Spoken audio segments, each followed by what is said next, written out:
Welcome back dear students and parents. आज के इस वीडियो में हम लोग UCO means unified counselling olympiad के बारे में डिस्कस करने वाले हैं। सो बेसिकली ये 4 सब्जेक्ट्स के लिए कंडक्ट करवाता है।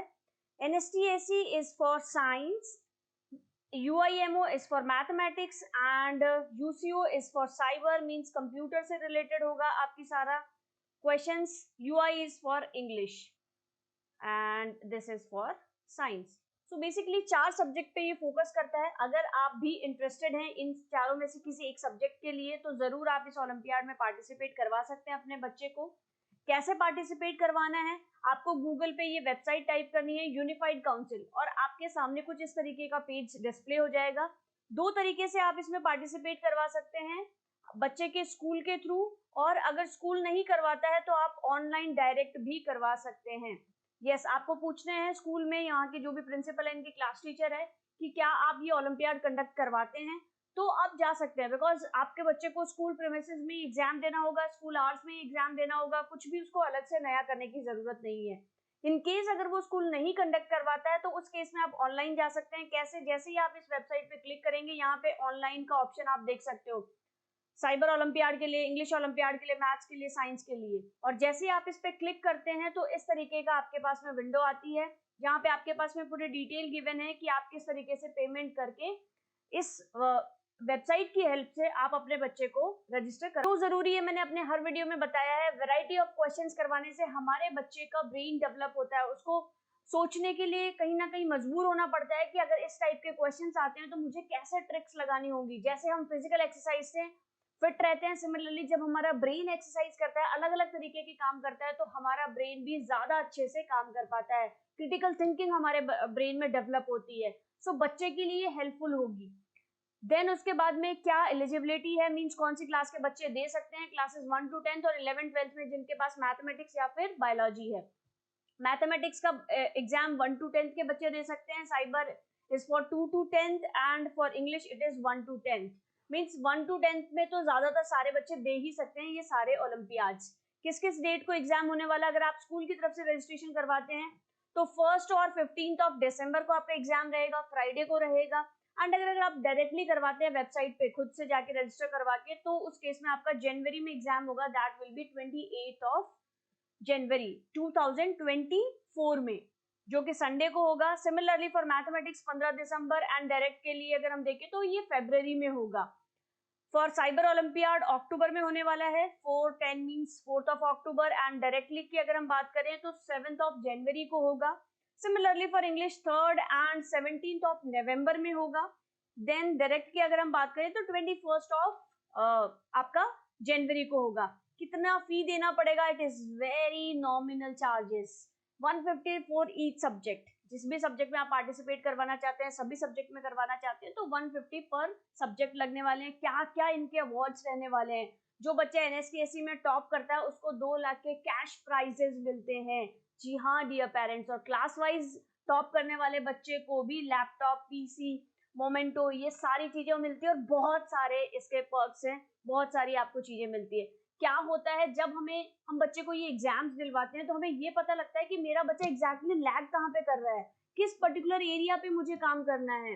क्योंकि यहाँ पे सभी ओलंपियाड्स में एसपीआर दी जाती है, स्टूडेंट परफॉर्मेंस रिपोर्ट, जिससे आपको पता लगता है कि किस सब्जेक्ट के किस टॉपिक पे, और उस टॉपिक में हमारा बच्चे ने नेगेटिव क्वेश्चन को मतलब उसको अटेम्प्ट करने की उसका अप्रोच गलत थी या उसका आंसर गलत आया है।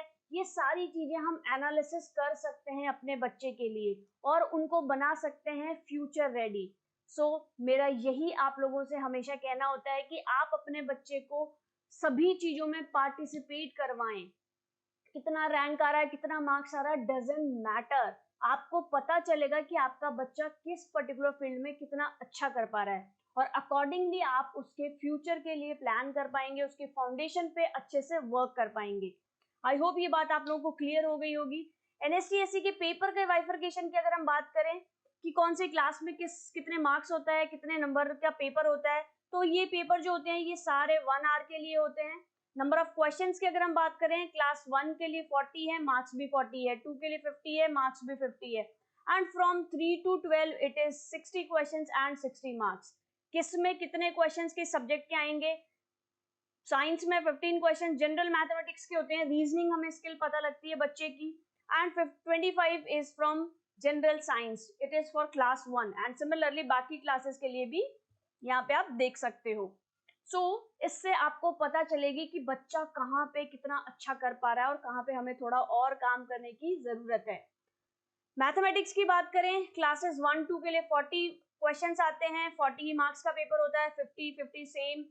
नंबर ऑफ क्वेश्चंस यहाँ पे थोड़े से चेंज है, 50 क्वेश्चंस है मैथमेटिक्स में, साइंस में 60 थे and marks will be 60। Critical thinking के यहाँ पे क्या होते हैं बच्चों, मार्क्स चेंज हो जाते हैं, 5 मार्क्स का एक क्वेश्चन होता है। क्रिटिकल थिंकिंग में क्या होता है, बेसिकली कुछ थोड़ा सा फ्लो चार्ट टाइप का क्वेश्चन दे दिया जहां पे बच्चे को दिमाग लगाना है, अगर केस यस है तो उस केस में आंसर क्या होगा, केस नो है तो उस केस में आंसर क्या होगा, अलग अलग वेराइटी के क्वेश्चंस, क्वेश्चन में भी डायग्राम्स है, आंसर्स में भी डायग्राम है, बच्चे को दिमाग लगाना है, ट्रिक लगानी है, बहुत सारे 3 क्वेश्चन 3 आंसर्स एक जैसे हैं, एक आंसर थोड़ा डिफरेंट है, कैसे कौन सा आंसर होगा, ये सारे सोचने की उसकी क्षमता डेवलप होती है जब हम वैरायटी की चीजें उसको करने को देते हैं।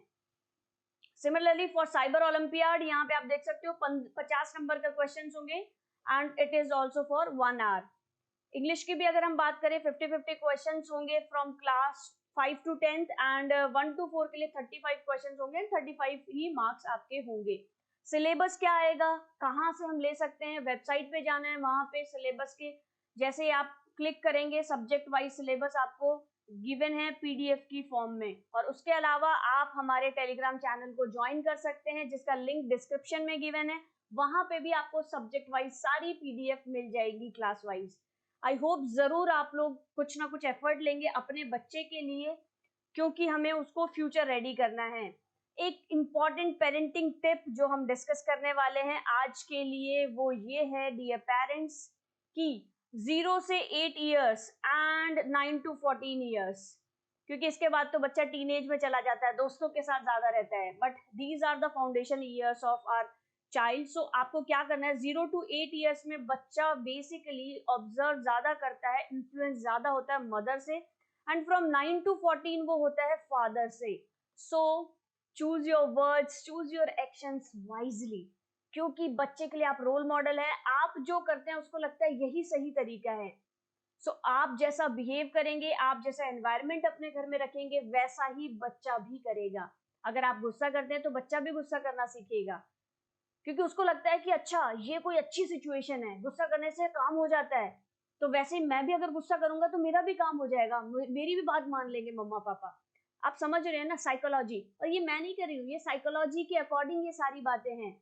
ये एक रिसर्च हुआ था और उसमें ये पाया गया है कि आपको 0 to 8 ईयर्स में बच्चा साइलेंटली ऑब्जर्व करता है मदर को, और 9 to 14 में वो फादर को बहुत क्लोजली ऑब्जर्व करता रहता है, और उसके सबकॉन्शियस माइंड में वो सारी चीजें फीड होती चली जाती है। बहुत वाइजली आपको अपने बच्चे के सामने बिहेव करना है, और मैं तो ये कहती हूँ इसको आदत बना लीजिए। जब आप पॉजिटिव एनवायरनमेंट अपने घर में रखेंगे ना, देखिए आपके बच्चे में कितने अच्छे अच्छे चेंजेस आप देख सकते हैं। एंड स्टार्ट कहाँ से करना है, डेफिनेटली अपने आप से। जब आप अपने आप में चेंजेस करेंगे तो सारा सब कुछ इजीली ऑटोमेटिकली बदलता चला जाएगा, और आपके घर में आपके परिवार में खुशियों का माहौल होगा, और आपका बच्चा एक सक्सेसफुल अच्छा इंसान बन पाएगा, और इससे हम पूरे भारत देश की जो आने वाली जनरेशन है उसको अच्छे से ग्रूम कर सकते हैं। आई होप इस वीडियो ने जरूर आपकी लाइफ में कुछ वैल्यू ऐड की होगी। If yes then please do like share and subscribe this channel. मिलते हैं नेक्स्ट वीडियो में। नेक्स्ट वीडियो में हम लोग सिलेबस के अंदर क्या क्या टॉपिक्स आते हैं, किस टाइप के क्वेश्चंस आते हैं, इन सब के बारे में डिटेल में डिस्कस करने वाले हैं। जो चैनल को जरूर सब्सक्राइब कर लेना। तब तक के लिए bye bye, take care and नमस्कार एवरीवन।